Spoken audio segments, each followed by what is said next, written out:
Nous sommes de la compagnie Vielle, marque de la ville de Rocancourt en France, en Normandie.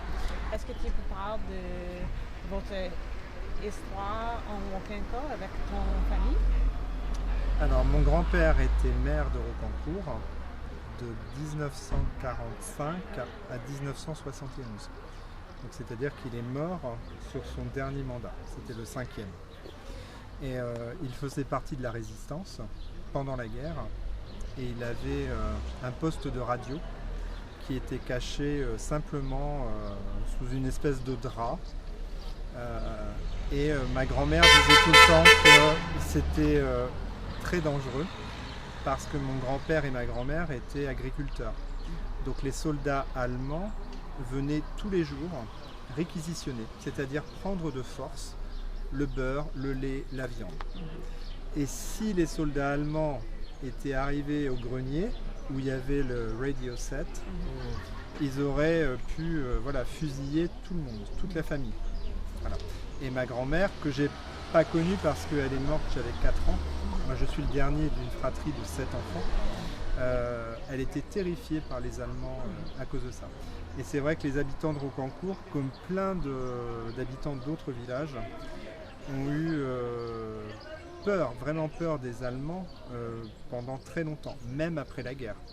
Et ça a été, dans leur expérience, quand la guerre s'est terminée, les gens ne parlaient pas. Ils ne parlaient pas parce que c'était trop douloureux. Et ce qu'ils avaient vécu pendant la guerre était trop brutal pour pouvoir ressortir cela. Donc mon grand-père, il était résistant. Et après, grâce au plan Marshall, il a pu reconstruire Rocancourt. Voilà. Il a supervisé la reconstruction de Rocancourt. Et les maisons typiques, c'est ce qu'on voit ici. C'est-à-dire ce sont des maisons qui sont faites avec de la pierre de camp. Donc c'est une pierre qui est très blanche, voilà, et qui ressemble aux habitations qu'il y avait avant le bombardement. Le bombardement du 8 août 1944, qui a détruit 95% du village. Aujourd'hui, la ville de Rocancourt avait perdu une personne importante de la guerre. Est-ce que tu peux parler d'elle? Oui. Donc aujourd'hui, malheureusement, on a eu le décès de Elvia Marie. Donc c'était une immigrée italienne qui est venue travailler ici parce qu'il y avait une mine de minerai de fer à Rocancourt. Et l'an dernier, donc avec le conseil municipal, on a décidé de voter un budget de 6 000 € pour engager un historien et qui va publier un livre qui va sortir en version française là, au mois de septembre. Donc c'est une première étape. Après, je pense qu'il pourra y avoir des développements. Mais il fallait absolument la faire là maintenant parce que les survivants de la Deuxième Guerre mondiale, ils disparaissent les uns après les autres. Aujourd'hui, il y avait Simone Bouvier qui était là, une dame avec une canne. Elle vient tous les ans parce qu'elle vous aime. Mais voilà, j'en ai plus beaucoup des survivants de la Deuxième Guerre mondiale. Et Elvia, malheureusement, elle nous a quittés aujourd'hui. Et elle a livré son témoignage. Xavier Leplé, qui est l'historien qui écrit le livre. Donc tout ce qu'elle a vécu, qui a été difficile pendant la guerre, après la guerre, la reconstruction, tout ça sera vraiment présent dans le livre. Et je suis content qu'elle ait accepté de travailler avec Xavier l'année dernière. Est-ce que tu peux parler de la reconstruction de Rocancourt? Comment de temps qu'est-ce qu'il fait? Alors la reconstruction de Rocancourt, elle a duré environ 5 à 6 années. Voilà. Donc ça a été très rapide. Ça a été très rapide. Et ça a été très rapide parce que le modèle de maison était assez stéréotypé. Cette maison-là, c'est une maison de la reconstruction, par exemple. Voilà. Donc c'était des maisons, comme je le disais, avec de la pierre de camp sur 2 ou 3 niveaux. Voilà. Et il fallait aller vite parce qu'à l'époque, les familles étaient nombreuses. La règle, c'est qu'il y avait en moyenne à Rocancourt entre 5 et 8 enfants, voire 10 par famille. Donc il fallait reloger tout le monde très, très rapidement. Et c'est vrai que l'accès au plan Marshall a accéléré les choses d'une façon fantastique. Après, aujourd'hui, ce sont des bâtiments qui ne répondent plus du tout aux normes environnementales parce qu'ils sont énergivores. En termes de chauffage, il faut tout refaire. Par exemple, cette maison-là, elle va être isolée, ça va coûter 130 000 €. Ça va être fait au mois de septembre. Voilà. Donc les propriétaires ont donné leur accord. Voilà. Et je connais le montant parce que j'en ai eu connaissance, 130 000 € pour tout isoler. Donc c'était des bâtiments, à l'époque le fuel n'était pas cher. Donc la priorité c'était de reloger des gens vraiment rapidement. Est-ce que vous pouvez parler de l'importance de notre amitié avec Rock'n'Roll? Alors l'importance de votre amitié, elle est visible juste là. Voilà. Le drapeau canadien, maintenant, depuis 4 ans, il est hissé toute l'année. Il est toute l'année avec le drapeau français et le drapeau européen. Et quand vous voyez ce soir, alors j'ai pas compté, mais on a eu une petite centaine de personnes.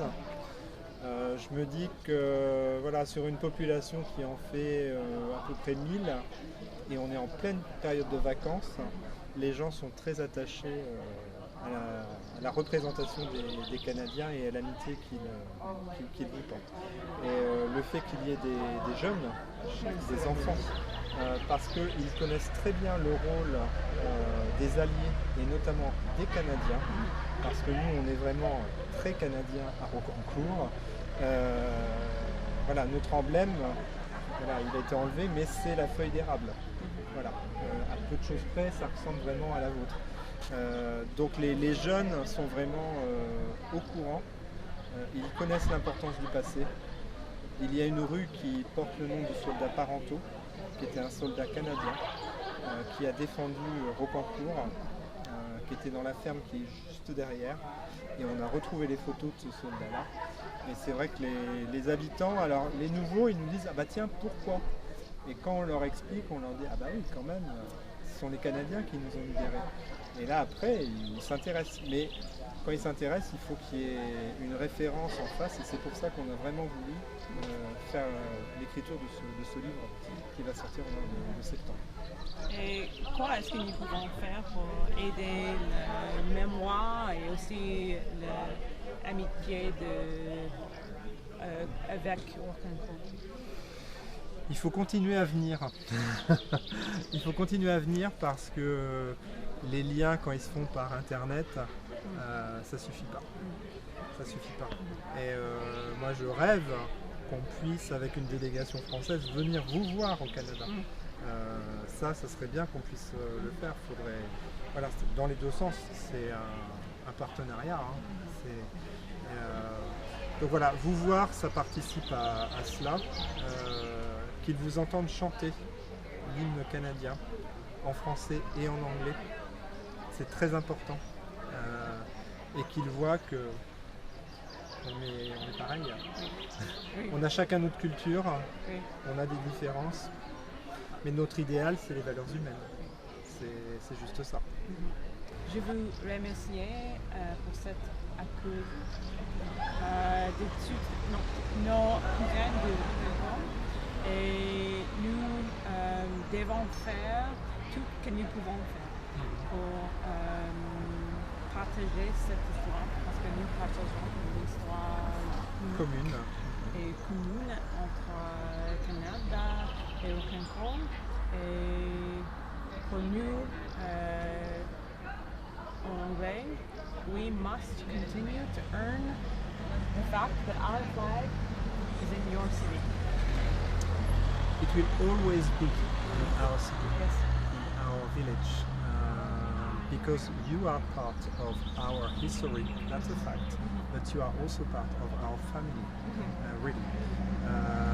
Every year, people in Rocancourt say, and the Canadians, what is the date?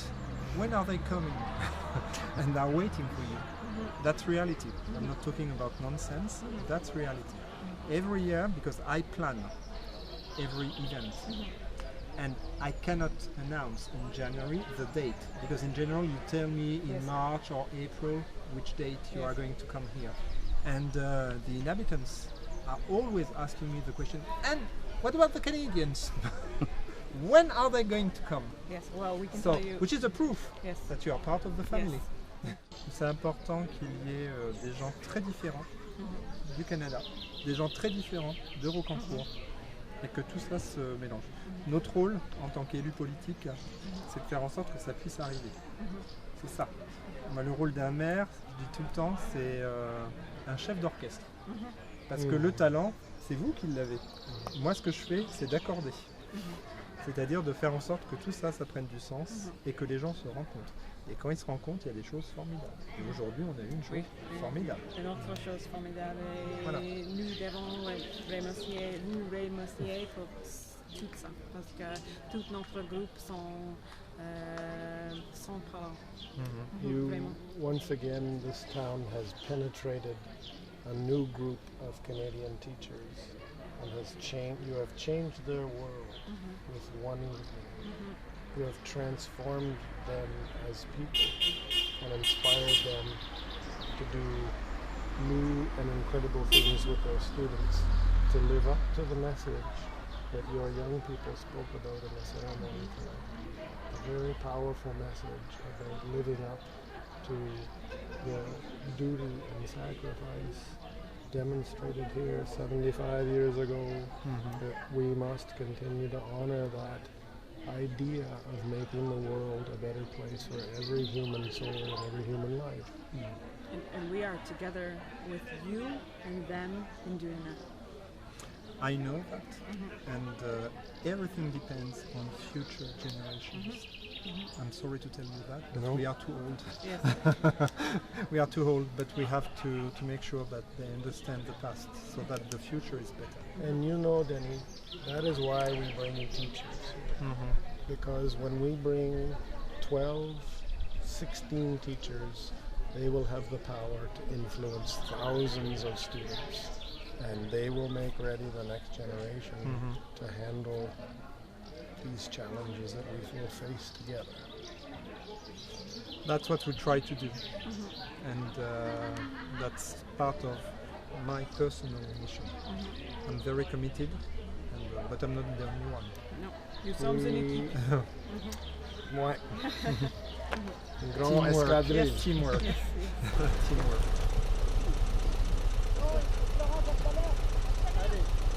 On a même pas Viviane. On a.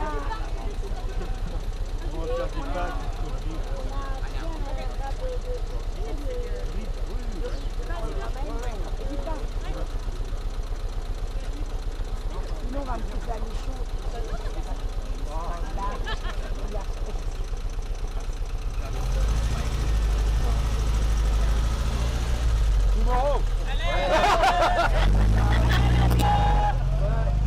Allez les bleus.